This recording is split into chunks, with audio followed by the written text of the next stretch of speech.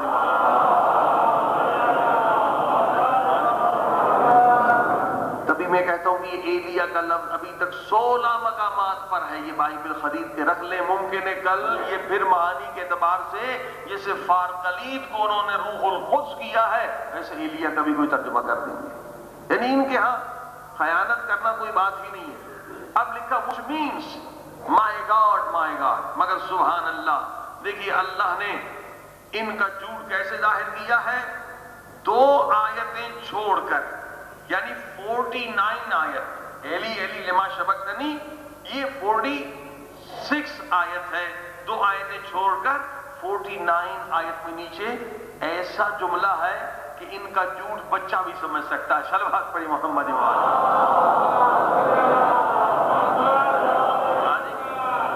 اب یہ چھپانے کے لیے مولا علی کے فضائل انہوں نے لکھ دیے کہ ایلی ایلی یعنی مائی گاڈ، حضرت عیسیٰ نے اللہ کو پکارا تھا، مگر 2 آیتیں چھوڑ کر 49 آیت میں لکھا ہوا ہے جب حضرت عیسیٰ نے پکارا ایلی ایلی میری مدد کے لیے، تو جو لوگ وہاں کھڑے تھے انہوں نے کہا late us see whether Elijah will come and save him۔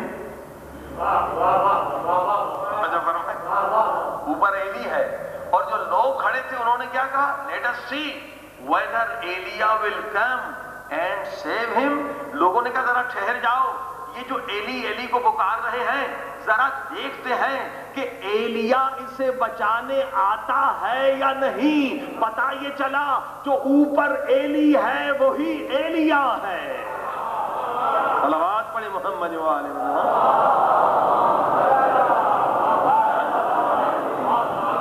2 آیتوں کے نیچے بالکل صاف لکھا ہوا کہ دیکھو بھائی ایلیا بچانے آتا ہے یا نہیں، تو پتہ یہ چلا کہ حضرت عیسیٰ نے پھانسی کے تختے پر ایلی یعنی ایلیا کو پکارا تھا۔ صلوات پڑھی محمد وآلہ۔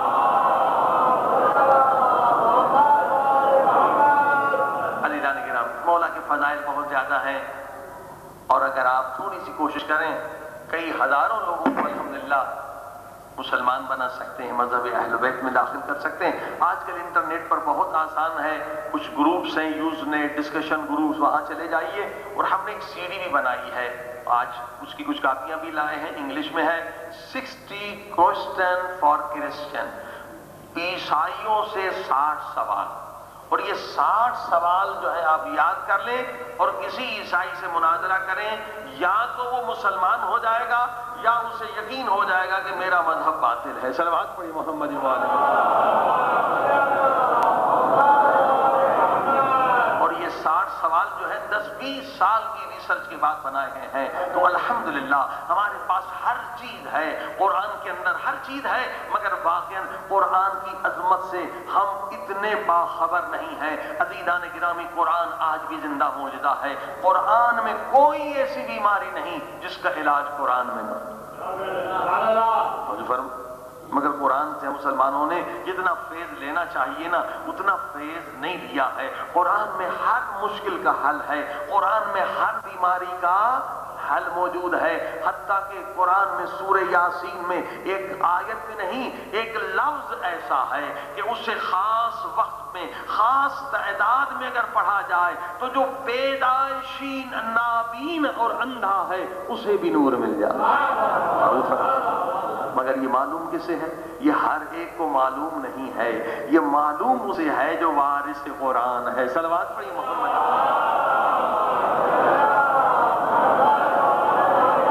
قرآن میں ہر چیز ہے، مگر ثم اورثنا الکتاب الذین اصطفینا من عبادنا، یہ قرآن بے وارث نہیں ہے، اس کے ہم نے وارث بنائے ہیں ان بندوں کو جو مصطفیٰ بندے ہیں، جو ہمارے پسندیدہ چنے ہوئے بندے ہیں۔ عزیزان گرامی، قرآن میں ہر چیز ہے، مگر پتہ اسے ہے جو وارث قرآن ہے۔ اسی لیے قرآن میں ذرا کھولیں، ادھر سورہ الحمد، ادھر سورہ بقرہ، الف لام میم، آج تک کسی نے ترجمہ نہیں لکھا۔ آمین، آج تک کسی نے ترجمہ نہیں کیا۔ کیوں؟ قرآن اتنا مشکل کیوں ہے؟ کوئی ترجمہ نہیں کر سکا؟ ہزاروں سال گزر گئے، کسی نے پوچھا حضرت امام علی رضا علیہ الصلوۃ والسلام،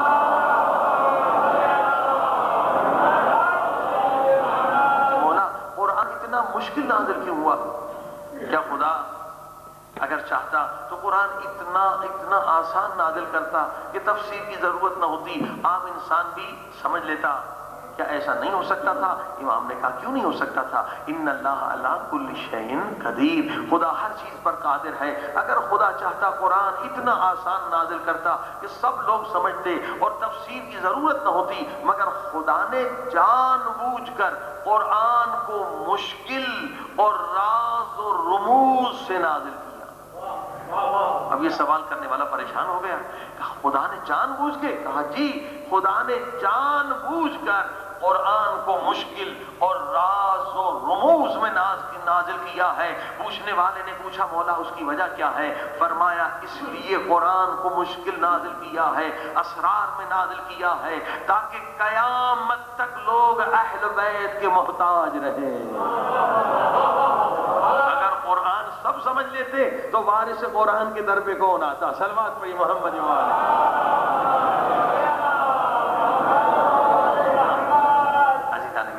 اس لیے کہ قیامت تک دنیا محتاج ہے۔ قرآن کو اگر سمجھنا ہے تو وارث قرآن کے در پہ آنا ہوگا، قرآن سے اگر شفا لینی ہے تو وارث قرآن کے در پہ آنا۔ اکثر مجلس میں ہم یہ مولا کا نسخہ بتاتے ہیں، یہ ایک تحفہ ہے انشاءاللہ آپ سب کے لیے، دوسروں تک دیجیے، تحفہ پہنچائیے حضرت امام جعفر صادق علیہ السلام۔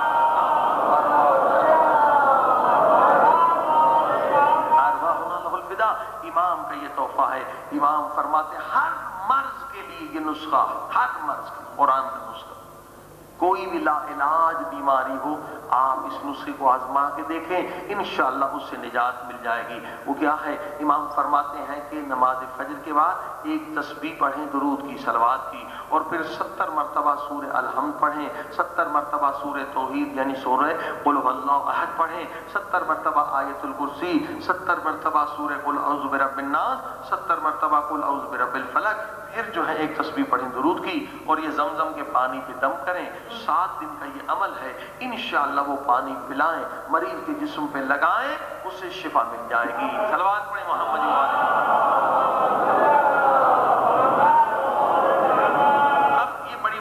کتابوں میں ہم نے یہ نسخہ پڑھا، ہمیں تو یقین تھا، مگر دل نے چاہا کہ عملاً ایک تجربہ بھی کیا جائے۔ ہمارے ایک دوست ڈاکٹر ابو ظبی میں ہوتے ہیں، کوئٹہ میں بھی آج کل ہوتے ہیں، ان سے میں نے درخواست کی، با عمل ہیں، ہمیشہ وضو سے رہتے ہیں، مریض کو دیکھتے ہیں، درود پڑھتے ہیں، امام زمانہ کی دعا پڑھتے ہیں، کئی سالوں سے ہم انہیں جانتے ہیں۔ میں نے کہا ڈاکٹر صاحب آپ کے یہاں جو مریض آ جائیں نا کینسر کے لا علاج مریض، آپ اس پر عمل کر کے دیکھیے، ہم دیکھنا چاہتے ہیں کہ اس کا نتیجہ کیا ہوتا ہے۔ اب جناب 1 سال کے بعد ڈاکٹر صاحب کے یہاں ملاقات ہوئی، ہم نے ڈاکٹر صاحب بتائیے کیا ہوا؟ وہ تو حیران، بہت خوش، کہنے لگے مولوی صاحب یہ نسخہ کیا معجزہ ہے۔ میں نے کہا ڈاکٹر صاحب ہوا کیا؟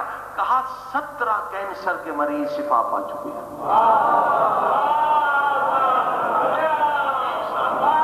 بالکل لا علاج تھے، اور ان میں کچھ برین ہیمریج کے لوگ تھے وہ شفا پا چکے ہیں۔ کہا 1-2 ایڈ کے مریض تھے، میں نے کہا ایڈ والوں کو تو آپ چھوڑ دیں، باقی کا علاج کریں۔ صلوات پڑھی محمد۔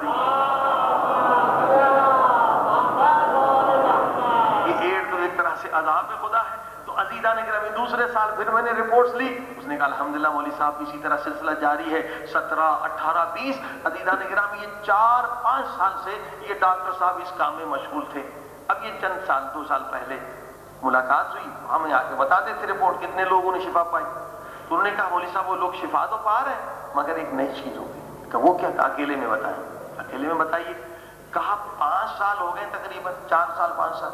تو اب ایک مریض آتا ہے دوسرا شروع ہو جاتا ہے تو ناغہ نہیں ہو پا رہا. یہ عمل میں 4-5 سال سے کر رہا ہوں، یعنی 70 مرتبہ سورہ الحم، 70 مرتبہ سورہ توحید، 70 مرتبہ آیت الکرسی، 70 مرتبہ ناس اور فلق. یہ 5 سال ہو گئے. کب مریض تو ٹھیک ہو رہا، اب ایک نئی چیز آ گئی. انہوں نے کہا وہ کیا؟ کہ میں اسپتال میں بیٹھا ہوا تھا تو ایک آواز آئی. وہ کہا میں تمہارا چچا ہوں، مرحوم ہو چکا ہوں. آواز بھی چچا جیسی تھی. کہا بیٹے ہمارے لیے بھی سورہ فاتحہ پڑھ لو. میں نے کہا کیسے پتا چلے کہ آپ میرے چچا ہیں؟ میں تو نہیں دیکھ رہا، یا کوئی جن کی آواز ہے. کہا بیٹے میں زندہ تھا، تم کوئی نشانی پوچھ لو.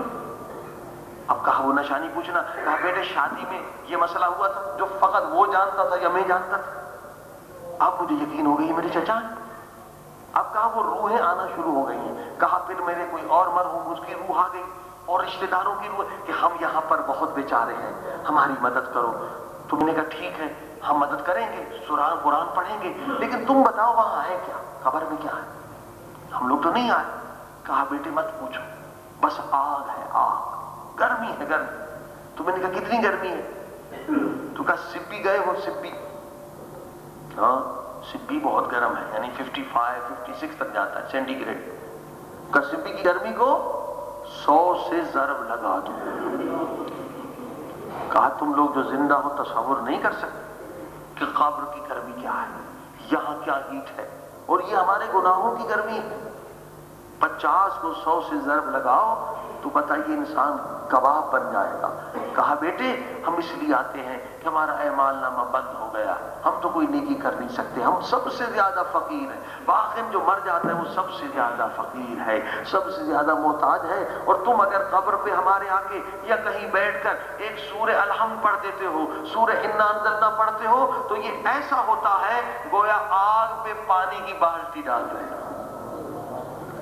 ہماری قبر ٹھنڈی ہو جاتی ہے.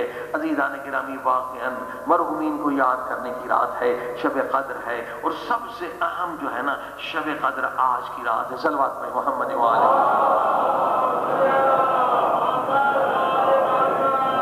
قبر میں کوئی چیز کام نہیں آئے گی، کوئی چیز کام نہیں آئے گی مگر انسان کے اپنے اعمال صالحات کام آئیں گے، ایمان کام آئے گا. وتواصوا بالحق، اگر حق کی تبلیغ کی ہے نا وہ کام آئے گی. کچھ بھی کام نہیں آنے والا. حق کی تبلیغ کریں، امر بالمعروف کریں، اگر ایک انسان بھی ہدایت پا گیا نا تو یہ آپ کے قبر کے لیے نجات ہے. صلوات پڑھیں محمد وآلہ. آج جو ہے بہت اہم رات ہے، اہم رات، سب سے اہم رات، پورے سال میں سب سے اہم رات ہے. اور آج کی رات انشاءاللہ جو دعا کریں گے وہ دعا بھی قبول ہوگی، اور جو نیت اور ارادہ کریں گے نا وہ اس میں بھی خدا کامیابی دے گا. آج اچھی چیزوں کا ارادہ کریں، اچھی چیزوں کی نیت کریں. دیکھیے مرنے کے بعد اللہ کے رسول کی حدیث ہے، صلوات پہ محمد.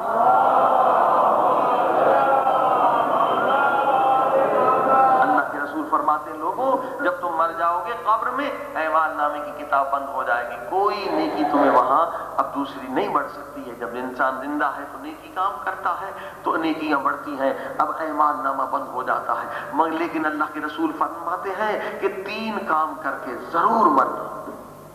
ہاں 3 کام کر کے اپنی حیثیت کے مطابق 3 کام کر کے مرو گے تو کیا ہوگا؟ تمہارا اعمال نامہ بند نہیں ہوگا، اس میں اور نیکیاں آتی رہیں گی، ثواب آتے رہیں گے، عذاب مٹتا رہے گا اور تم جنت تک پہنچ جاؤ گے. وہ 3 کام کیا ہیں؟ فرمایا مرنے سے پہلے کوئی مدرسہ قائم کر کے مرو. ٹھیک ہے، جہاں قرآن کی تعلیم سکھائی جائے، جہاں دین سیکھا جائے، جہاں اہل بیت کے علوم کی بارش ہونے لگے. عزیزان گرامی مدرسہ بنانا، اب آپ کہیں گے بھی 1-2 لاکھ ہمارے پاس کہاں ہے، کہاں سے مدرسہ بنا سکتے ہیں؟ ایسا نہیں ہے. جیسے آپ قربانی نہیں دے سکتے ہیں تو یہ نہیں کہ قربانی میں آپ باہروں آپ 10 آدمی مل کے بکرا لے سکتے ہیں، یہ نہیں کہ ایک ہی ہم بکرا لیں گے تو قربانی دیں گے. اسی طرح سے ایک مدرسہ بنانا ہے. تو آج کل دیکھیے پاکستان میں مدرسوں کی طرح یہ انگلش میڈیم اسکول جو اسلامی شروع ہوئے، اسوا اسکول ہے، الاسر اسکول ہے، بہت سارے اسکول الحمدللہ چل رہے ہیں. اس میں 2 کلاسیں باقاعدہ مذہبی ہوتی ہیں، قرآن کی تلاوت ہوتی ہے، فقہ آل محمد سکھایا جاتا ہے. اور اسکول بنانا بہت آسان ہے. ہم نے خود بھی چند اسکول شروع کیے ہیں، کچھ بھی خرچہ نہیں ہے. 5 آدمی مل لیں، 20,000 روپے پاکستانی ڈال دیں، 20,000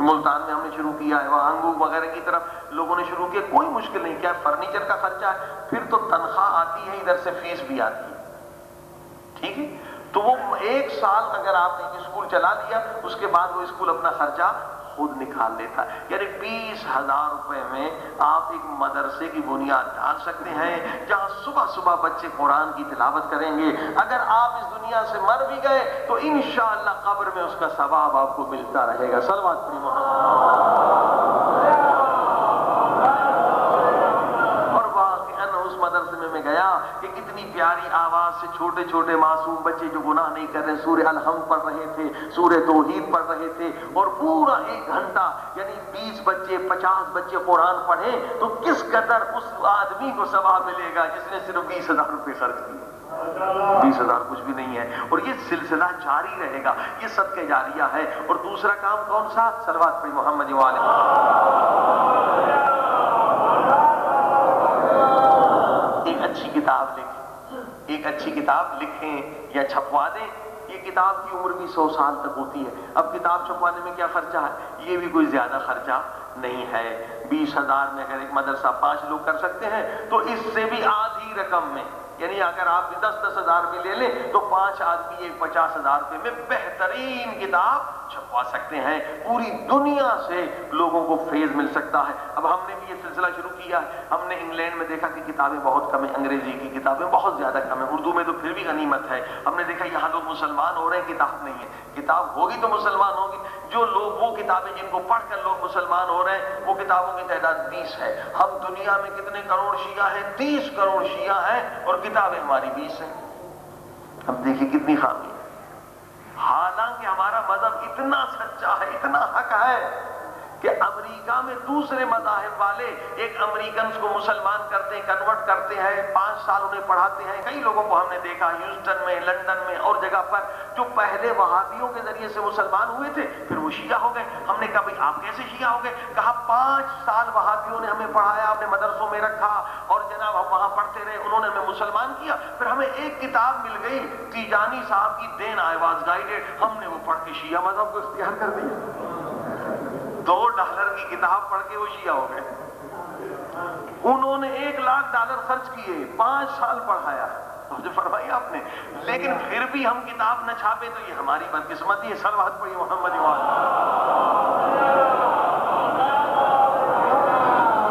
کیونکہ یہ جو لوگ نئے مسلمان ہوتے ہیں ان کو تعصب تو نہیں ہوتا ہے نا، وہ بیچارے حق کی تلاش میں ہوتے ہیں۔ کتنے لوگ جتنے بھی مسلمان، اکثر 90% یورپ امریکہ میں جو مسلمان ہوئے پہلے وہابیوں کے ذریعے سے مسلمان ہوئے۔ پھر کیا ہوا؟ یہ کتاب مل گئی، کوئی شیعوں کی دین آئی واز گائیڈڈ، المراجعات، نائٹس آف پشاور، یا علامہ طباطبائی کی کتاب شیعت اسلام۔ تو ہم نے دیکھا یہ ایسی کتابیں 20 سے زیادہ نہیں ہیں، تو ہم نے کہا بھائی آپ 500 پاؤنڈ میں یہ کتاب آرام سے چھپا سکتے ہیں، اور وہ 500 کتابیں آپ کو واپس بھی دیں گے۔ اب اس سے کچھ کتابوں کا سلسلہ شروع ہوا۔ 500 پاؤنڈ آپ دیں، 500 پاؤنڈ میں آپ کو 500 کتابیں ملیں گی۔ آپ 1 پاؤنڈ بھی میں بیچیں تو آپ کے 500 روپے واپس آ گئے۔ تو اسی طرح سے آپ شروع کر سکتے ہیں۔ یعنی یہ ہمارا سلسلہ قم میں سے شروع ہے کتابوں کا، کہ بھئی آپ جتنی رقم دیں اتنی ہی رقم کی کتاب آپ کو واپس مل جائیں گی، آپ بیچے پیسے واپس آ جائیں گے، وہ بھی 3 میں 4 مہینے میں کتاب چھپ جائے گی۔ ایک کتاب اگر آپ کی چھپ گئی تو آپ مر بھی گئے تو یہ صدقہ جاریہ ہے۔ صلوات پڑھی محمد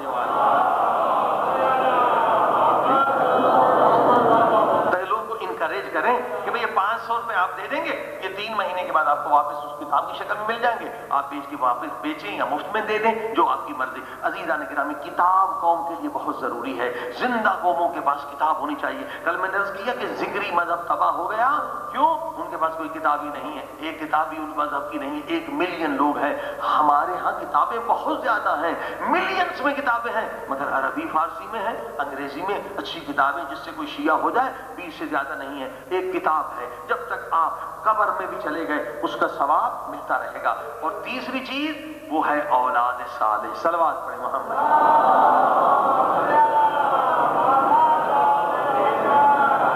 اب یہ مجلس میں آپ کیوں آئے ہیں؟ یہ والدین کی ٹریننگ دی ہوئی ہے نا، والد بچپن میں لاتے تھے تو آپ آگے مجلس میں، اب آپ کو بھی ثواب مل رہا ہے، اور اگر والدین کا انتقال ہو گیا تو وہاں ان کو بھی ثواب مل رہا ہے۔ والد نے ٹریننگ کر دیا، دعائے کمیل میں بیٹھنا ہے، رونا ہے، اب وہ والد چلا گیا، بچہ دعائے کمیل پڑھ رہا ہے، اس کو وہاں ثواب مل رہا ہے۔ والد نے سکھایا عزاداری حسین میں آنا، بچہ عزاداری کر رہا ہے، اسے وہاں ثواب مل رہا ہے۔ اولاد صالح صدقہ جاریہ ہے۔ صلوات پڑھیں محمد۔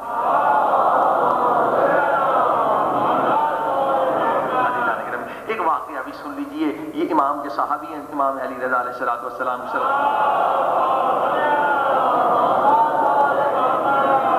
کہ مزدور آدمی تھے بیچارے، مزدوری کرتے تھے، جگہ کوئی نہیں تھی، مسافری پہ جاتے تھے، مزدوری جہاں مل گئی، اور بجائے مسافر خانے میں رہنے کے پیسے نہیں ہوتے تو یہ بیچارے قبرستان میں سو جاتے تھے۔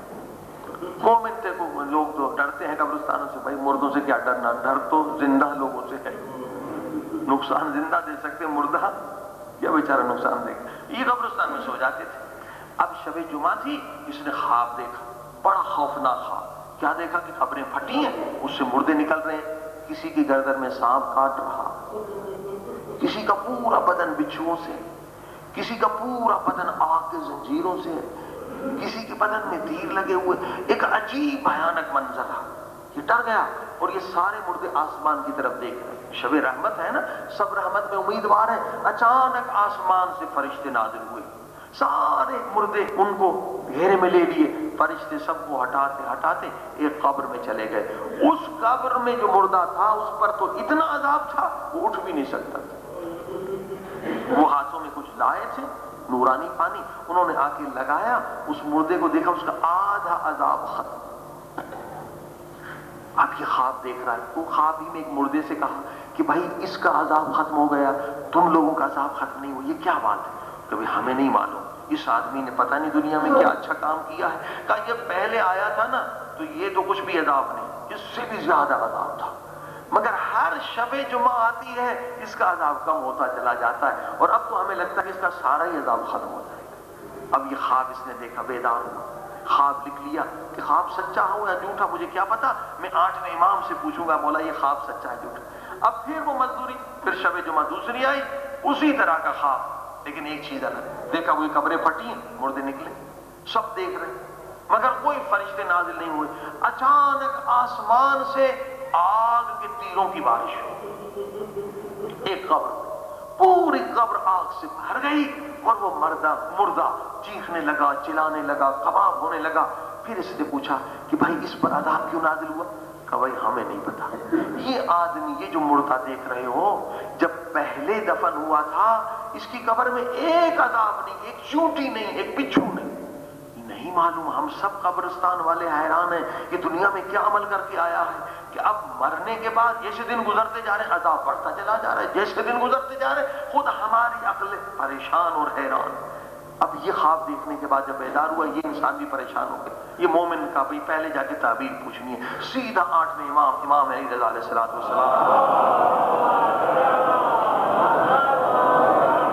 کی خدمت میں آیا، دونوں خواب بیان کیے، کہا مولا دوسرے خواب نے زیادہ پریشان کیا، پہلے تو یہ بتائیے خواب سچے ہیں؟ امام نے کہا یہ دونوں خواب سچے ہیں، اللہ نے تجھے ہدایت دینے کے لیے دکھائے۔ خدا کا شکر ہے، دونوں خواب سچے ہیں، خدا نے مجھے ہدایت دی۔ مولا یہ دوسرا خواب مجھے زیادہ پریشان کر رہا کہ مرنے کے بعد تو انسان گناہ نہیں کرتا نا، پہلے ایک عذاب نہیں تھا، پھر عذاب کیسے آ رہے؟ امام نے کہا یہ ایک نیک آدمی تھا، نمازی تھا، روزے دار تھا، حاجی تھا، سارے واجبات ادا کرتا تھا، مگر اس سے سب سے بڑی غلطی کیا؟ اولاد کی صحیح تربیت نہیں کرتا تھا۔ دیکھیے اولاد ہے امانت خدا، آپ کتنے متقی بن جائیں، اگر میں نے آپ کو 1000 روپیہ دیا، آپ نے خیانت کر دی تو آپ کی کیا نماز قبول ہوگی؟ نہیں قبول ہوگی، آپ نے خیانت کی۔ تو اگر مجھ جیسے گنہگار سے خیانت کریں تو عبادت قبول نہیں۔ اولاد ہے خدا کی امانت، اگر کوئی اولاد کی تربیت میں خیانت کرے تو اس کی عبادتیں قبول نہیں ہیں۔ خود نیک تھا مگر اولاد کی صحیح تربیت نہیں کی، اسے پتا تھا کہ اس کی بچے جو نمازی نہیں، خود نماز کے لیے اٹھتا تھا، کتنے بدبخت لوگ آج بھی ہیں خود نماز فجر پڑھتے ہیں، بچے کو نہیں اٹھاتے، یہ دیکھیے کتنی بڑی خیانت۔ کہتے نہیں بچے کو سن، بچپن سے عادت ڈالیں کہ رکھا ہے، بالغ بھی نہیں ہے، 8 برس کا 9 برس کا، عادت ڈالیں. نہیں، اسکول کے لیے تو مار کے بھی اٹھائیں گے، نماز کے لیے نہیں اٹھاتے. صلوات پڑھی محمد.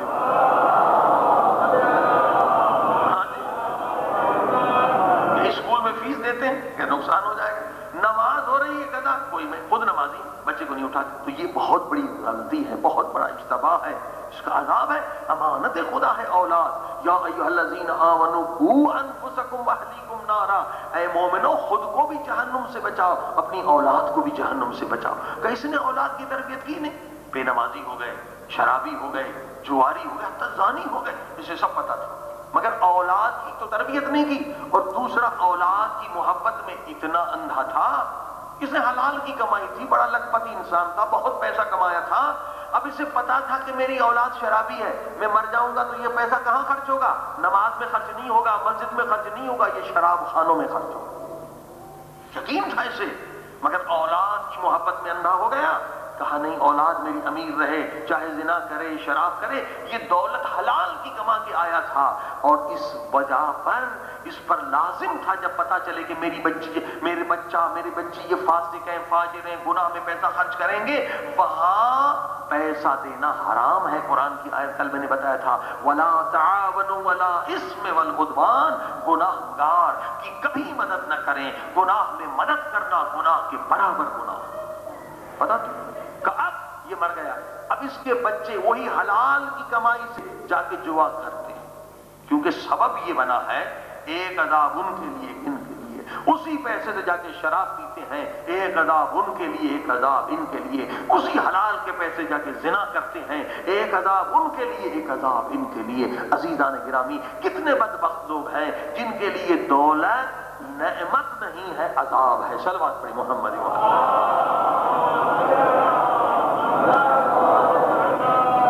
امام نے فرمایا وہ جو دوسرا پہلا خواب تو نے دیکھا، وہ انسان بہت بڑا گناہگار تھا، مگر اللہ نے مرنے سے پہلے اسے ہدایت دی.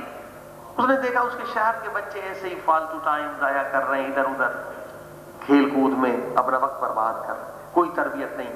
اس نے کیا کیا کہ مدرسہ قائم کیا.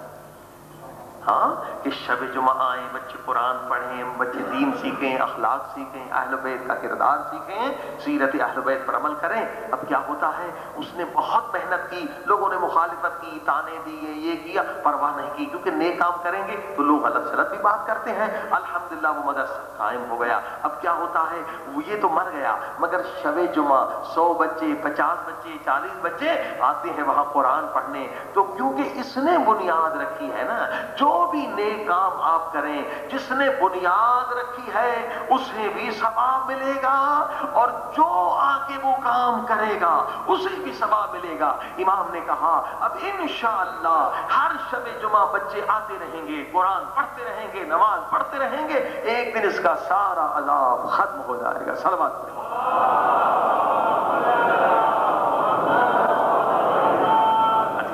یہ اللہ کی نعمت ہے، نعمت ہے کہ مدرسہ قائم کرے. دیکھیے اس وقت عراق کی حالت بہت بری ہے. صدام ملعون نے ہمارے حوزے کو جو 1000 سال پرانا تھا تباہ و برباد کر دیا، بالکل تباہ و برباد. اس وقت وہاں طلبہ آزاد ہیں، کوئی مشکل نہیں ہے. جو ایران میں 60-70 ہزار طلبہ ہیں، اس وقت داخلہ کے لیے مشکلات ہیں. مثلا ہمارا ایک مدرسہ قم میں ہے اور مشہد میں بھی ہے، دونوں جگہ. لیکن وہاں داخلے کے لیے کیا مشکل ہے کہ 60-70 ہزار لوگ ہیں. 2 سال میں ایران کے لوگ جو ہے پاکستان سے 80 طلبہ لیتے ہیں. اب 80 طلبہ کچھ بھی نہیں، پاکستان میں کتنے طلبہ آنا چاہتے ہیں. تو اس وقت عراق بہترین جگہ ہے تعلیم و تربیت کی، مگر نجف میں فقط ایک حوزہ ہے، ایک مدرسہ ہے جس میں جگہ بھی نہیں ہے اور اب کوئی جگہ نہیں ہے، لوگ جانا چاہتے ہیں.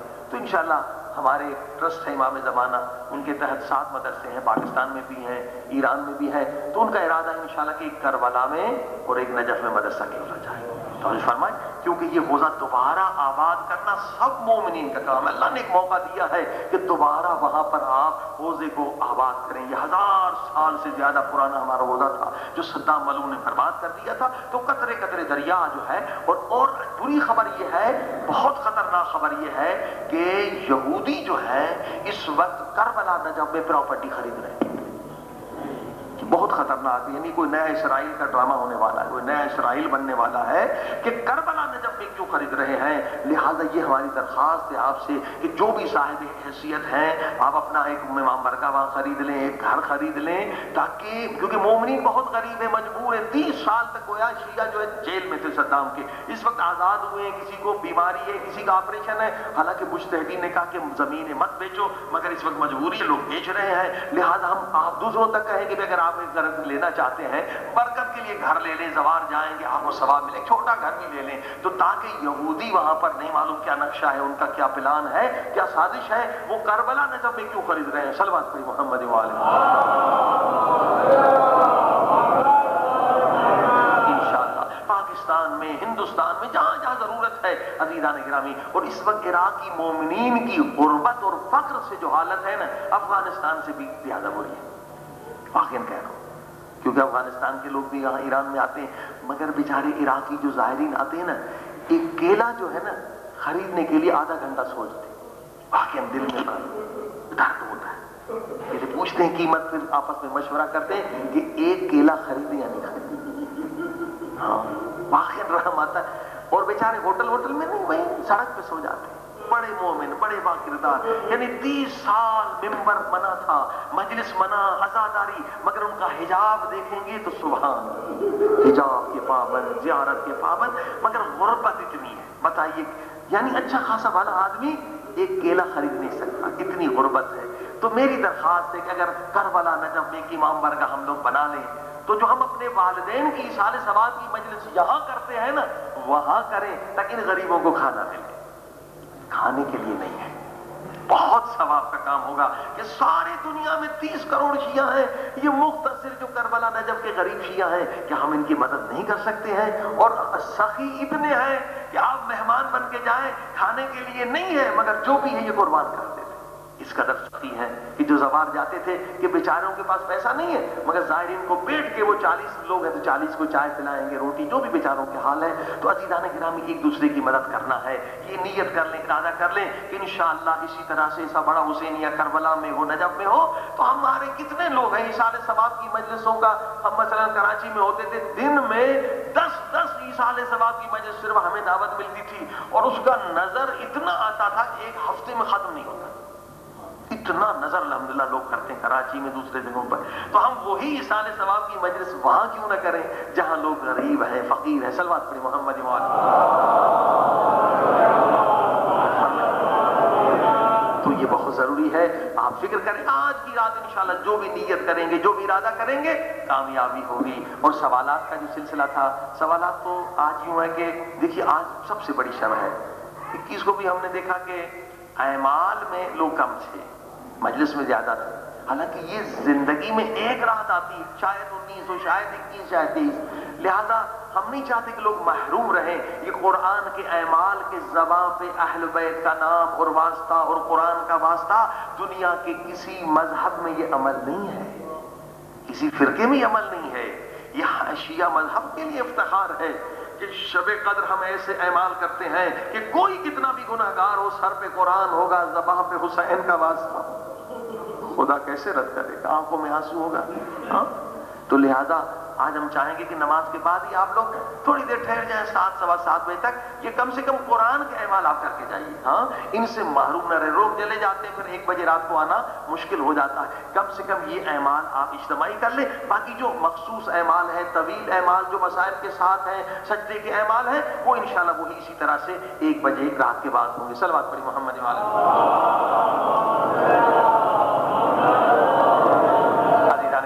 اب وہ مسئلہ بار بار لوگ پوچھ رہے تھے کہ تشہد میں علی ولی اللہ کا مسئلہ، دیکھیے علی ولی اللہ ہماری پہچان ہے، علی ولی اللہ ہماری جان ہے، علی ولی اللہ پر ہر شیعہ قربان ہے، مگر کچھ خون حسین کے تاجروں نے علی ولی اللہ کا مسئلہ جو اتفاق اور اتحاد کا مسئلہ ہے وہ ایسے پیش کیا ہے تاکہ شیعہ میں اختلاف کرے۔ ہاں حالانکہ علی ولی اللہ تو ہمارے اتفاق کی اور اتحاد کی نشانی ہے، مگر بعض فاسق فاجروں نے یہ سازش کی ہے کہ علی ولی اللہ کے نعرے کے ذریعے سے اسے ایسے انداز سے پیش کرو کہ شیعہ میں اختلاف ہو جائے۔ اب پنجاب میں کتنی مسجدوں میں دو نمازیں ہو رہی ہیں، لڑائیاں ہو رہی ہیں، جھگڑے ہو رہے ہیں، ایک دوسرے پر لان تان ہو رہی ہے۔ تو اس سال پورا عشرہ ہم نے اس موضوع پر پڑھا تھا، کراچی میں بھی اور شارجہ میں بھی۔ تو یہ دونوں مجالس جو ہے سی ڈی پر موجود ہیں، آپ لوگ لے لیں، اور خصوصاً 13 تاریخ کی ویڈیو کی مجلس جو شارجہ کی ہے پوری اس مسئلے پر ہم نے بیان کی ہے، لہٰذا یہ خود بھی لے لیں، اور سی ڈی کی قیمت بھی ہم نے یہی آدھا دینار رکھا ہے تاکہ وہ سب جگہ تک آپ انہیں پہنچائیں۔ اور اس کے علاوہ ہمارے مدرسے میں ایک شعبہ ہے کمپیوٹر کا، انہوں نے 3 فلمیں جو ہے امام زمانہ سے جن لوگوں نے ملاقات کی ہے، 3 جو خوش نصیب مولا کی خدمت میں پہنچے ہیں، وہ فلمیں فارسی میں تھی، وہ اردو میں بھی ہیں، انگلش میں بھی ہیں، وہ بھی آپ لے لیں۔ اور ایک فلم جو ہے قبر کے بارے میں، برزخ کے بارے میں، کتاب ہے روحوں کا سفر، انگریزی میں دین آئی واز گائیڈڈ۔ یہ اتنی اچھی کتاب ہے آیت اللہ کی کہ اگر پوچھانے کی کتاب ہے کہ اگر کوئی پڑھ لے، کئی لوگوں کو ہم نے دی، اس کے پڑھنے کے بعد لوگوں نے نماز تہجد شروع کر دیا قبر کے بارے میں کہ مرنے کے بعد کیا ہوگا، اور کئی خواتین نے جو ہے حجاب کر دیا۔ اس کتاب پر بھی فلم ہے، وہ بھی اسی اردو فلم میں ساتھ ہے، انگریزی والی میں نہیں ہے، کہ قبر میں کیا ہوگا۔ قبر میں صرف یہ سوال نہیں ہوں گے من ربک، اور بھی سوالات ہوتے ہیں جس کے بارے میں لوگوں کو پتا نہیں ہے۔ یہ بہت ضروری فلم ہے، انگلینڈ ہم لے کر گئے تھے، لوگوں نے بہت پسند کی، اور اس سے بہت لوگوں نے ہدایت کی۔ اور وہ 60 کوسچن والی سی ڈی بھی انگلش میں آپ لے سکتے ہیں۔ مجلس کے بعد صلوات پڑھی محمد و آل محمد۔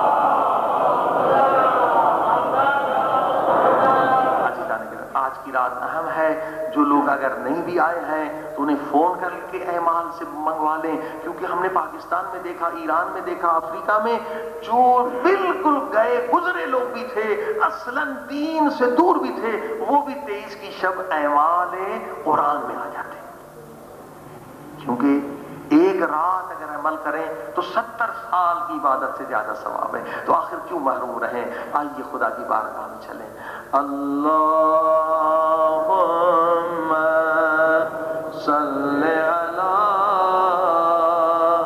محمد وآل محمد وعجل فرجہم اللہم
قبر میں دفن کرنے کے بعد قبر کا نشان بھی چھپا دیا گیا، علی کا جنازہ بھی رات کو اٹھایا گیا اور قبر میں دفن کرنے کے بعد قبر کا نشان بھی چھپا دیا گیا۔ علی بھی مظلوم۔ امام حسن حسین کہتے ہیں بابا کو دفن کر کے ہم واپس آ رہے تھے، ایک مرتبہ ایک کونے سے رونے کی آواز آئی، کوئی تڑپ کے رو رہا تھا، کہہ رہا تھا میرے اللہ 3 راتیں گزر گئیں، میرا دوست نہیں آیا۔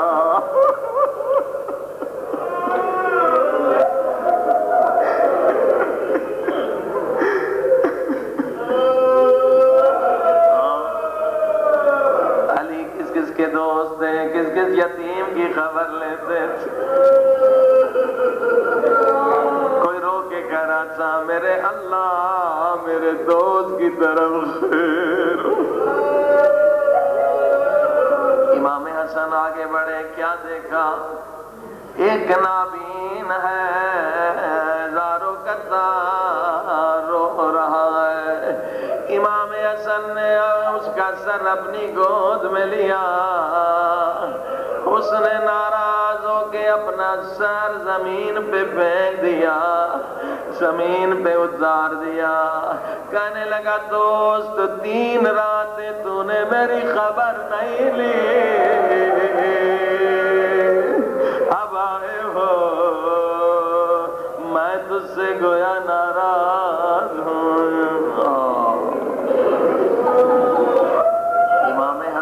امام حسن نے فرمایا اے پیر مرد، ہم اور ہیں، تو کسی اور کا انتظار کر رہا، میں حسن ہوں، یہ میرا بھائی حسین ہے۔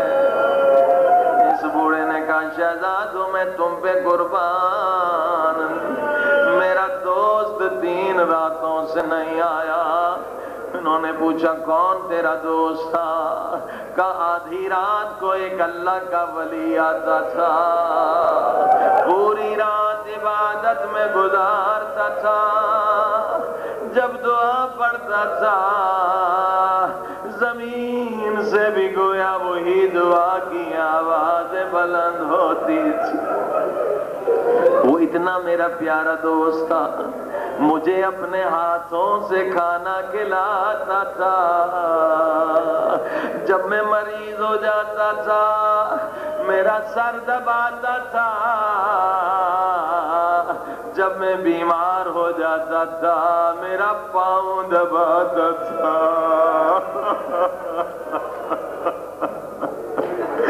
امام حسن نے رو کے فرمایا وہ ہمارے بابا علی تھے، علی تھے۔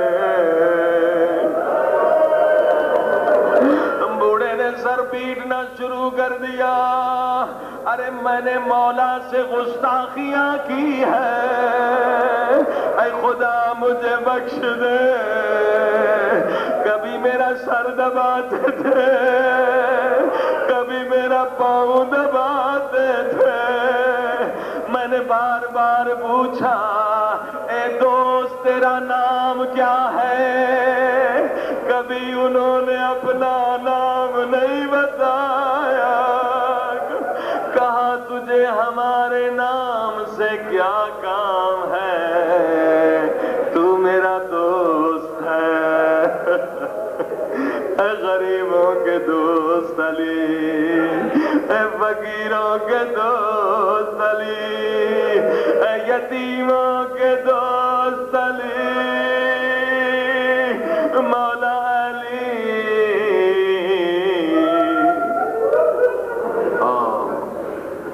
اس بوڑھے نے ماتم کرنا شروع کر دیا، کہنے لگا شہزادو اللہ کے واسطے مجھے قبر مولا علی پہ لے چلو، میں علی سے عذر خواہی کروں گا، مولا مجھے معاف کر دیجئے، میں نے آپ سے کام لیا۔ لیا امام حسن حسین اس بوڑھے نابین کو قبر مولا پر، ایک مرتبہ قبر علی سے لپٹ کے بہت روئے، ایک مرتبہ فریاد کی میرے اللہ جب میرا مولا نہ رہا اب میں بھی دنیا میں رہنا نہیں چاہتا، ایک مرتبہ گردن ڈھلک گئی، امام حسن حسین کی آواز آئی انا للہ،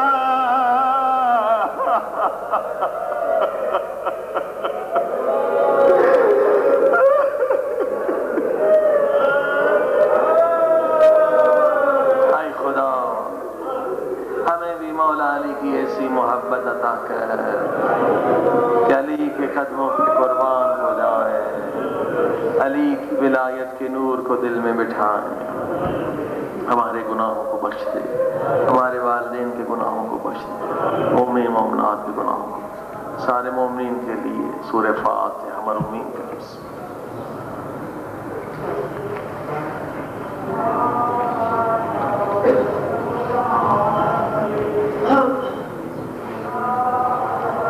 سیڑھیاں جنہیں لینی ہے وہ سامنے اسٹیج پر لے سکتے ہیں۔